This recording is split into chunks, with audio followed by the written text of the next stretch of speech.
You work 50 hours a week, you're not irresponsible, you don't blow money on things you can't afford, and yet, at the end of every month, there's always less than there should be. Not dramatically less, just less, like something is quietly feeding on your paycheck before you even touch it. That feeling, the one where you're doing everything right but still feel financially stuck, has a name. It's not bad luck, it's not inflation, it's not your salary. It's a habit so normalized, so frictionless, so quietly engineered to feel like a necessity that your brain stopped registering it as a choice. And here's what makes it dangerous. You're not spending recklessly, you're spending conveniently. Those are two very different things. In the next 10 minutes, you're going to see exactly why that distinction is the most uncomfortable math most people will never sit down to face. Somewhere in the last 90 days, you paid a premium to avoid 10 minutes of effort. Maybe it was the food delivery fee. Maybe it was the streaming tier you upgraded without consciously deciding to. The subscription that renews on the 4th of every month that you've never once reviewed. The car wash membership. The same-day delivery add-on you clicked past without reading. Individually, none of them feel like a financial decision. That's the architecture. The moment a spending choice stops registering as a choice, it stops being one. And right now, without you noticing, those non-choices are compounding, not in your favor, every single month. Here's the number nobody talks about. In 2026, the average American household carries over $230 per month in active subscription services, and that's before food delivery, before premium app tiers, before the invisible convenience fees bundled into transactions you approve in under 3 seconds. That number has tripled in 8 years. But $230 isn't the real figure. The real figure is what redirecting that capital would become. At 8% average annual returns, a realistic, conservative figure for a diversified brokerage account or index fund portfolio, $400 per month, invested consistently over 20 years, compounds to nearly $240,000.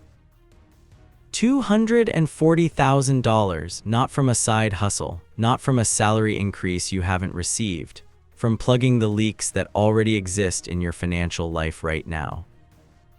The money isn't gone because you don't earn enough. It's gone because there is a machine, specifically and deliberately engineered, that learned exactly how to make you feed it without noticing. Here's how the machine was built. Behavioral economists call the underlying mechanism present bias.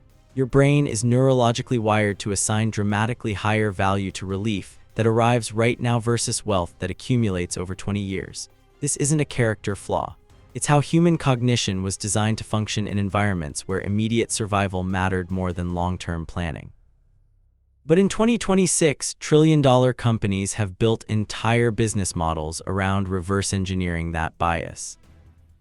One-click ordering, frictionless auto-pay that operates silently in the background, premium tiers that eliminate the 30-second inconvenience of watching an ad, same-day delivery that converts a 20-minute errand into a tap on a screen.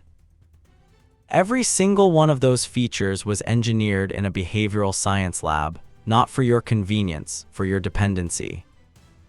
Think of it this way, every time you choose micro-convenience over 10 minutes of minimal effort, you are dropping a coin into a vending machine. The machine dispenses 10 minutes of relief and silently pockets a fractional piece of your future financial freedom. The machine doesn't need you to be reckless. It just needs you to be comfortable. And it operates around the clock, scanning for the exact moment when discomfort feels like the harder option. That moment is usually 7 p.m. on a Tuesday, when you've already used every ounce of decision-making energy your brain had. And the machine finds you there every time because it was designed to find you there. Now here's the part most financial content gets completely wrong. Pause 1 second of silence. This is not a discipline problem. People who struggle to build wealth aren't morally weaker than people who successfully accumulate it. They're operating inside a system specifically designed to extract capital from anyone who doesn't consciously, deliberately resist its architecture. Think about that. You're not bad with money, You've been playing a game where the rules were written against you by companies with behavioral scientists on their payroll whose entire revenue model depends on you choosing friction-free spending over 10 minutes of effort. The question is never, why did I choose convenience? The real question is, did you choose it or did the system choose for you? Because there is a critical difference between paying for something that genuinely saves meaningful time and expands your real capacity, and paying what I call the convenience tax.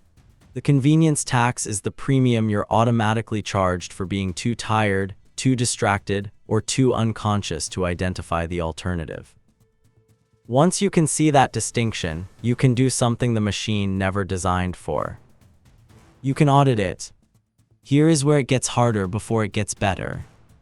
The majority of convenience spending operates on complete autopilot, not by accident, by design. Frictionless entry, maximum friction to exit. That is the deliberate architecture of the modern subscription economy. The service renews without a notification. The fee bundles into the total before you see the breakdown. The delivery default stays enabled unless you disable it manually, buried 3 screens deep in your account settings. Your brain, already running at capacity from a full work week, will always take the path of least resistance inside that environment. Not because you lack discipline, because conscious resistance requires energy your system already spent by 6 p.m. The machine doesn't win because it's powerful, it wins because it's invisible, and invisible losses don't register as losses, they register as your normal, the ambient cost of existing. Compound that across 3 years, 5 years, a decade. The person who redirected $400 monthly starting at 25 will have, by 35, a brokerage account generating passive returns that most people won't see until their mid-40s, if ever. The person who fed the machine will have the same familiar subscriptions, the same comfortable habits, and a net worth gap they can feel in their chest but can't quite explain in numbers. Same salary, different awareness. Pull up the last 90 days of your bank statements. Tonight, actually do it. Don't look for the big purchases, look for the small ones, the automatic ones, the ones you approved without reading.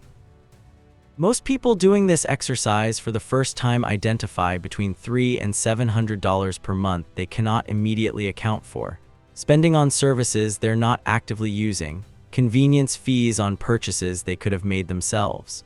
Premium tiers that solved a problem they've long since forgotten having. That's not spending, that's bleeding.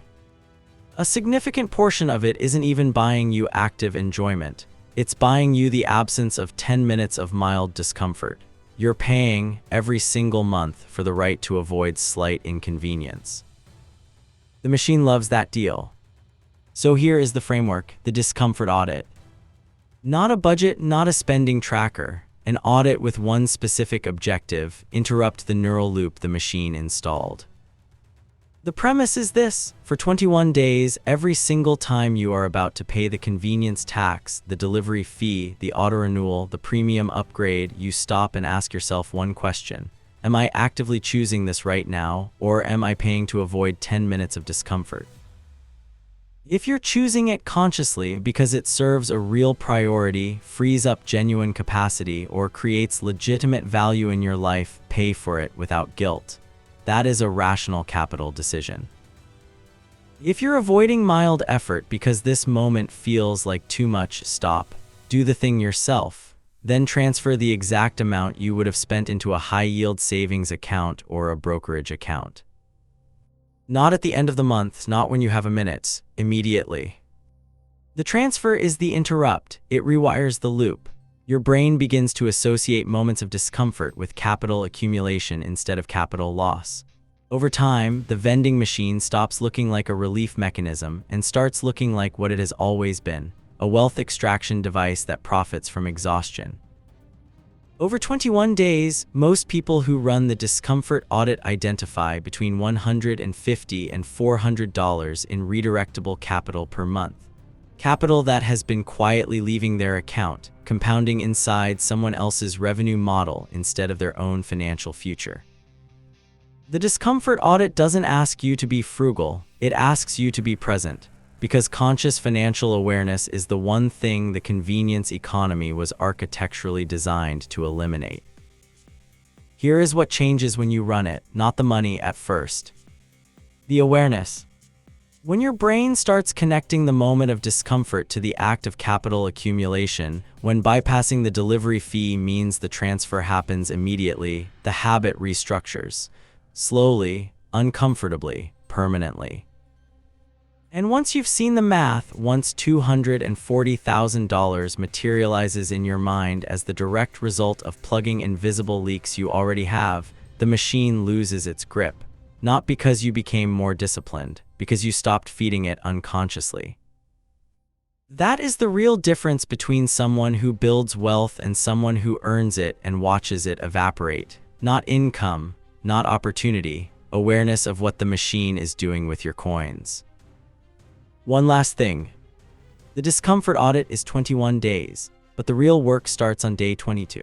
Because once you've identified where your capital is leaking, the next question becomes what you do with what you recover. And that is where compound interest, capital allocation, and the wealth management principles that high net worth individuals use every single day start to become tools you actually have access to. The convenience economy was built on one assumption, that you will never run the math. Run the maths. Subscribe for what comes next.